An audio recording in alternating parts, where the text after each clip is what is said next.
In a couple of minutes I wanted to share with you a small reflection from one of the very beautiful passages of Surah Al-Isra, Surah Al-Isra being Surah number 17 of the Quran. So Allah says, أَقِمِ الصَّلَاةَ لِدُلُوكِ الشَّمْسِ إِلَى غَسَقِ اللَّيْلِ وَقُرْآنَ الْفَجْرِ إِنَّ قُرْآنَ الْفَجْرِ كَانَ مَشْهُودًا.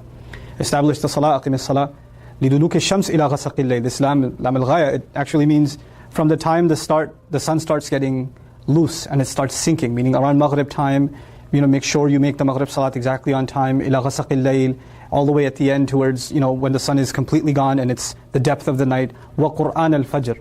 He didn't call it Salat al-Fajr, like establish the prayer at Maghrib, establish the prayer at Isha, when it's really dark at night. But when it came to Fajr, he didn't even call it Salat al-Fajr, he says وَقُرْآنَ الْفَجْرِ, the Qur'an of Fajr. One of the benefits of that is, of course, that we should recite extra Qur'an at Fajr. But there's something special about me as a person, me as a Muslim, developing a relationship with the Qur'an, especially at Fajr.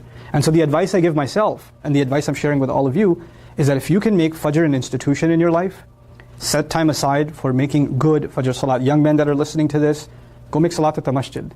And the days that you do and you sit there and you recite Qur'an a little bit, if you can dedicate that time and make that a time in your life, then you will notice the spiritual benefits and the worldly benefits of doing that immediately. Inna Qur'an al-Fajri kana mashhuda. Allah says that the Qur'an of Fajr in the same ayah, no doubt about it, it is witnessed. It's such a beautiful thing to say. Because the word mashhud means that which is witnessed. So the Fajr of Qur'an, the recitation of Qur'an, the prayer that you recited or that you attended is witnessed. The question is, witnessed by who? That's an hour of the day when most people are asleep. And so even if somebody's walking to the prayer, driving to the prayer, nobody sees them. But Allah says that's the time that is mashhud. Usually things that are mashhud, things that are witnessed, are the middle of the day. Popular times, popular places. But the masjid is not a popular place at Fajr time. Not for most of us. The salat is not a popular time for most of us. It's not when you see a lot of people around you. But Allah says, no doubt about it, it is witnessed. The question is then witnessed by who? Not by other people that are sleeping, not by the people of ghafla, the people of heedlessness, the people of sleep, but rather by the angels that are recording our deeds. Rather by Allah Azza wa Jal Himself, who's making note of these slaves that are coming and leaving their sleep for Himself and His word. So this is it's a very powerful thing. And so tied to this, this advice for myself again, for all of you, is if we can make a really good habit of going to sleep early. It's easy to say and it's so hard to do, I know.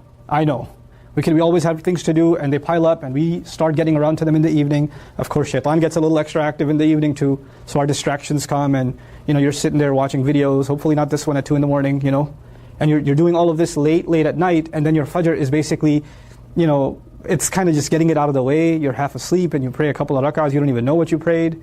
Your wudu was when you were half asleep, your prayer was when you were half asleep, and you go about your day. If you wake up, if you're among those who wake up. So if we can make a real habit in our lives of going to sleep early, and as a result waking up early, and really having the Qur'an of Fajr being given its right, Qur'an al-Fajr. It's one of the few idafas, I don't know of any other idafa in the Qur'an, except Qur'anahu, its recital. That the word Qur'an is associated with something else directly like this, with this kind of construction, except with Fajr. So I pray that I'm able to take advantage of that, and all of you are. And I can guarantee you, I know I've experienced this personally in my life, and I can guarantee you, you'll experience this for yourselves. Once you make a habit out of this, or you try to implement it even a little bit, you will start seeing its benefits immediately. If not almost immediately, you're going to start seeing your day is different, your mood is different, what you can accomplish is different, the barakah in your time is different. So I pray that Allah makes us a people of Qur'an, and a people that are really able to take advantage of the times that Allah offers His special assistance to us and His special blessings to us.